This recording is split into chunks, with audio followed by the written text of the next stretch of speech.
Welcome back to all of you guys. Welcome another video of MS biology. अगर आपने भी CSIR net जून 2024 का exam दिया था और आप भी सीएसआईआर का जेआरएफ क्वालिफाई किए हैं, तो आपके लिए इस टाइम पे सबसे बड़ा टेंशन ये है कि आप अब उस जेआरएफ का बेनिफिट आप कैसे लें। दैट मीन्स कैसे पीएचडी के फॉर्म को आप फिल कर पाएँ, उसके लिए अप्लाई कर पाएँ और उस अप्लाई एप्लीकेशंस में आपको सीएसआईआर का स्कोर कार्ड की डिमांड मांगी जा रही है, राइट। और आपके पास अभी फ़िलहाल अपडेटेड स्कोर कार्ड जो है वो किसी भी वेबसाइट पे अवेलेबल नहीं है। सो ये जो प्रॉब्लम है, ये जो कंसर्न है, ये कई सारे बच्चों का है जो कि अच्छे-अच्छे इंस्टीट्यूट्स में अप्लाई करना चाहते हैं। लाइक आईआईएससी बैंगलोर है, जिसकी लास्ट डेट अभी कल ही है और उनके पास स्कोर कार्ड अभी नहीं है और इस स्कोर कार्ड के ना होने की वजह से वो फॉर्म फिल नहीं कर पा रहे हैं और वो काफ़ी परेशान हैं कि कैसे फॉर्म को फिल कर पाएँ। जबकि उन्हें पता है कि वो जेआरएफ क्वालिफाइड हैं, उनके रिज़ल्ट में उनका रोल नंबर है, लेकिन स्कोर कार्ड उनके पास नहीं है। आज की इस वीडियो में मैं बात करने वाला हूं कि आपका जो अपडेटेड स्कोर कार्ड है वो अब तक रिलीज नहीं हुआ है। उसके बावजूद भी आप कैसे अपनी इस अपॉर्चुनिटी को, दैट मीन्स जहां कहीं पे भी पीएचडी के फॉर्म आ रहे हैं, उस फॉर्म को आप कैसे फिल कर पाएंगे और अप्लाई कर पाएंगे ताकि आपके पास जो अपॉर्चुनिटी है वो मिस आउट ना हो। सो फर्स्ट ऑफ ऑल यहाँ पे देखेंगे कि जो काउंसिल ऑफ जो दैट इज सीएसआईआर है वो अभी तक स्कोर कार्ड रिलीज नहीं किया हुआ है। हालांकि ये रिस्पॉन्सिबिलिटी एनटीए की वेबसाइट पर आएगा। मींस एनटीए का जो वेबसाइट है, एनटीए सीएसआईआर का, उस वेबसाइट पर आपको देखने को मिलेगा अपडेटेड जो स्कोर कार्ड। सीएसआईआर ने अपना रिजल्ट पब्लिश कर दिया हुआ है और रिजल्ट का जो पूरा डेटा है वो एनटीए के पास भी हैंड ओवर हो चुका होगा। अब ये एनटीए जो स्कोर कार्ड पहले रिलीज़ किया हुआ था, जिसपे कि आपको सिर्फ और सिर्फ परसेंटाइल था मार्क में और रिमार्क्स में या रैंक में, आपको वहाँ पे चीज़ें ब्लैंक थी, कुछ भी लिखा हुआ नहीं था। अपडेटेड स्कोर कार्ड में सब कुछ वही रहेगा, सिर्फ वहाँ पे लिखा रहेगा कि आप qualified for the JRF LS या पीएचडी ओनली, और आपकी जो रैंक होगी वो लिखी हुई होगी। वो स्कोर कार्ड अभी आपके पास नहीं है और आप परेशान होते रहें डे बाय डे भी कि कब आएगा कब नहीं आएगा। इस चीज़ का इन्फॉर्मेशन सच यही है कि हमारे पास भी नहीं है कि हाँ कब एग्जैक्टली डेट पे आएगा। आ जाना चाहिए क्योंकि ये काम करने में उनको बहुत टाइम नहीं लगने वाला है और वो अगर डेटा उनके पास सीएसआईआर ने हैंड ओवर कर दिया होगा फाइनल रिजल्ट का, तो आसानी जल्दी से कर सकते हैं। क्यों डिले हो रहा है, इसके पीछे का हम अभी रीज़न या जो भी कारण है वो हमारे पास जानकारी नहीं है, हम आपको नहीं बता सकते हैं। हमारे पास हम आपके आपके फॉर्म को अप्लाई करने के लिए जो सॉल्यूशन है उसको बता सकते हैं कि आप क्या कर सकते हैं।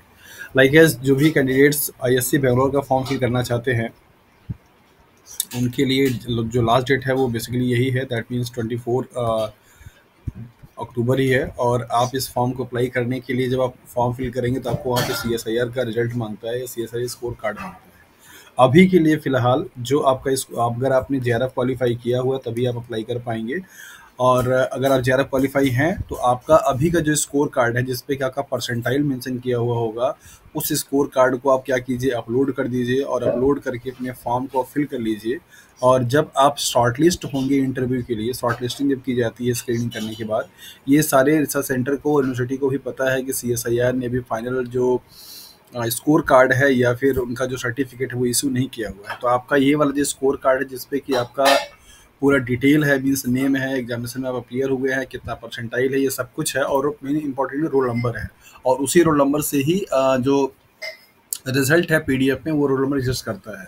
तो लोग अगर क्रॉस चेक भी करना चाहेंगे तो आसानी से आपके रोल नंबर को क्या करेंगे, रिजल्ट वाले पीडीएफ में एंटर करेंगे और देख लेंगे कि हाँ आप जेआरएफ है या नहीं है। तो आपको कोई प्रॉब्लम नहीं आने वाली है। आप अपनी इस अपॉर्चुनिटी को मिस मत कीजिए। आपको करना क्या है कि जहाँ कहीं का भी फॉर्म आया हुआ है पीएचडी एडमिशन के लिए, उस फॉर्म को आप क्या कीजिए, अप्लाई कीजिए। और जहाँ कहीं पे भी सीएसआईआर के स्कोर कार्ड मांग रहा होगा, अभी अपना यही वाला स्कोर कार्ड आप क्या कीजिए, अपलोड कर दीजिए।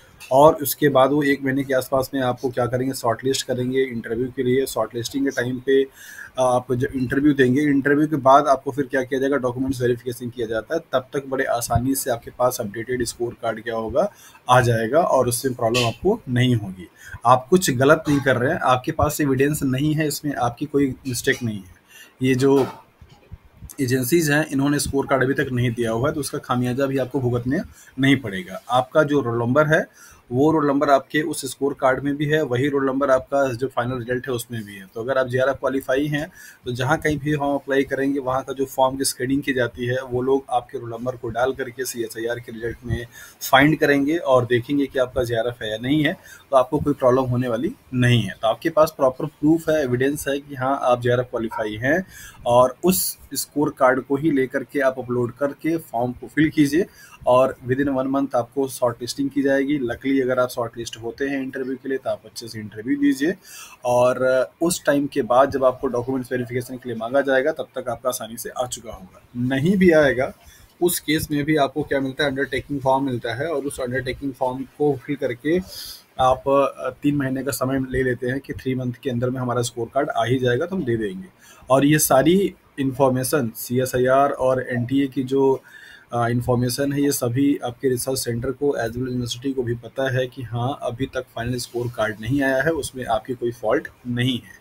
सो डियर स्टूडेंट्स, आप भी अगर इस प्रॉब्लम से जूझ रहे थे, तो आप अपना प्रॉब्लम को सॉर्ट आउट कीजिए, फॉर्म को अप्लाई कीजिए, और आपके पास जो पुराना वाला स्कोर कार्ड है, मीन्स जिसपे आपके परसेंटाइल है, उस स्कोर कार्ड को आप अपलोड कीजिए और अपना फॉर्म फिल कर लीजिए।